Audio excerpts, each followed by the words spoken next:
blessed Tuesday to us. Tuesday na, no? Oh, really? Anyway, our gospel reading today speaks a lot of a very familiar scene in the Gospel of St. John, where John the Baptizer gave his testimony.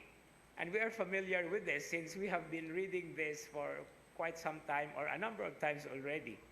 But what is so interesting about this is this beautiful study of how the text from Isaiah, and by the way, the text of Isaiah is, I am the voice of one crying in the wilderness, make straight the way of the Lord.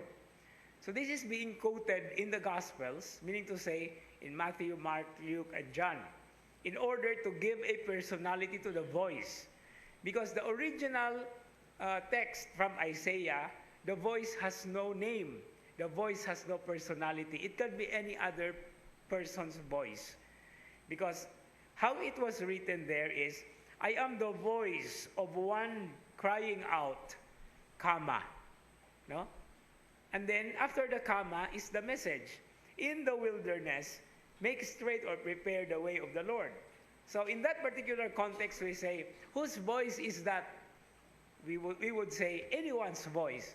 But what is the message? Prepare the way of the Lord. Where to prepare? In the wilderness. Because that is in connection with the people's experience from exile. They are about to go out from Babylon, and a way has to be prepared from Babylon back to the Holy Land. And this is the reason why I read some cute and funny reflection saying that John the Baptizer is comparing himself to an engineer. No? He's commanding to make this road. But no, it's not. Because what is being read in the gospel reading today changes everything. Because in the gospel reading today, as well as in the other three gospels, it says there, I am the voice of one crying out in the wilderness. So whose voice is this? Of a person crying out in the wilderness. And who is this? John. But what was his message? Prepare the way of the Lord. The question now is, where to prepare the way of the Lord? And this is where we get the essence of Christmas, Advent, and everything that we are doing. Because this is not a physical road that we are talking about. It is a way that leads to our hearts. It is a spiritual pathway. No? So, pwede bigihapon na ba yung mga spiritual engineers, of course, daghan kayo, no? That's why I find it very cute, no? Because whatever is said about preparing the way of the Lord, it's not in the physical road or in the highway. It is in or through or to our hearts. It is a spiritual pathway. But just like the physical pathways that we have so many signs, detour, no stopping, no blowing of horns, daghan kayong mga signs ba? These are also the things that we have to be aware in preparing ourselves for the coming of the Lord, in His coming into our hearts. Daghan sa kayong bantayan. No parking or panaglitan ka ng park, do not park facing the wall.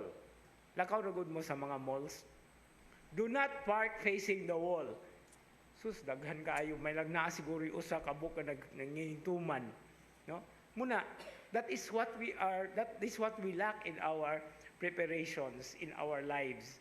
Daghan gaytang mga rules nga dili nato masunod. And this is the preparation of the way of the Lord. And this is a very great challenge. We have just entered into a new year. And hinaut unta, no, I don't know if you are still having your New Year's resolutions, no? But I don't know if those New Year's resolutions will still be the same next year or were still the same the many years before that came. Try to check into that. Make sense of what you want to change. And what you want to change should be always carried over into what the heart needs, into what the spiritual demands and the desires of our souls actually are asking us. And with that, we ask the help of the one who guides the way. And He is not just the one who guides the way. He is the way Himself. So He is the way that leads us to where we belong, to where the Father is.